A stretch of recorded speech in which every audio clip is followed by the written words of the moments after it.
छोटे बच्चों के लिए lower leg hot water immersion अच्छा होता है, लेकिन 42 डिग्री सेल्सियस है एडल्ट के लिए, राइट। अगर छोटे बच्चे हैं 10 साल से छोटे तो 40 डिग्री सेल्सियस, क्योंकि उनका स्किन ज़्यादा डेलिकेट होता है, तो 40 डिग्री सेल्सियस उसको करना है।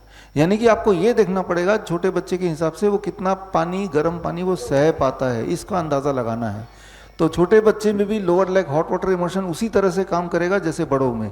खास तौर पे बुखार को कम करना हो तो छोटे बच्चों में भी काम करेगा। बहुत छोटा बच्चा अगर 1-2 साल का है तो आपको क्या करना है कि आपको गर्म पानी में, वार्म वाटर में टॉवल को निचोड़ना है, फिर उसको hot warm fermentation the body, सिर पे नहीं बॉडी में करना है। तो बॉडी को वार्म करना है।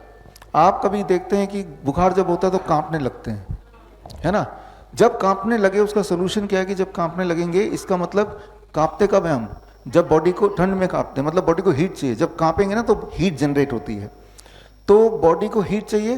तो जब कांपते हुए आप बच्चे को या किसी इंसान को देखेंगे, उसके ऊपर एक कंबल लगा देंगे, अब भी कांप रहा है, 2 लगा देंगे, अब भी कांप रहा है, 3 लगा देंगे। अक्सर 5 कंबल तक लगाते हैं, फिर देखा कांपना बंद हो गया, वहीं रुक जाइए। फिर कुछ देर में देखेंगे 15-20 मिनट में कि अब पसीने दिख रहे हैं, तो एक एक कंबल करके 5 मिनट बाद हटाते जाइए। अब आप देखेंगे टेम्परेचर नॉर्मल हो गया, वो इंसान कंफर्टेबल हो गया। यानी कि उसको हीट दे रहे हैं, हीट चाहे कंबल से दे रहे हैं, हीट चाहे हॉट वाटर इमर्शन से दे रहे हैं लोअर लेग, हीट चाहे आप टॉवल से दे रहे हैं। अल्टीमेटली आइडिया क्या है कि बॉडी को हीट चाहिए, तो हीट हमने बाहर से दे दिया। बॉडी क्या कर रहा है, कंपा के आपको हीट जनरेट कर रहा है। कंपा के जब हीट जनरेट करेगा तो आपके जो बॉडी की ऊर्जा है उसको यूज़ कर रहा है, तो आपको कमजोरी फील होगी, है ना, थकावट फील होगी, आपको लगेगा कि भाई मैं तो बीमार हूँ।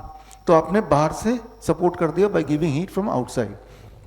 बड़ी से बड़ी बीमारी का आसान से आसान इलाज घर बैठे ही हो सकता है। अधिक जानकारी के लिए कांटेक्ट करें nearest doctor BRC clinic @home।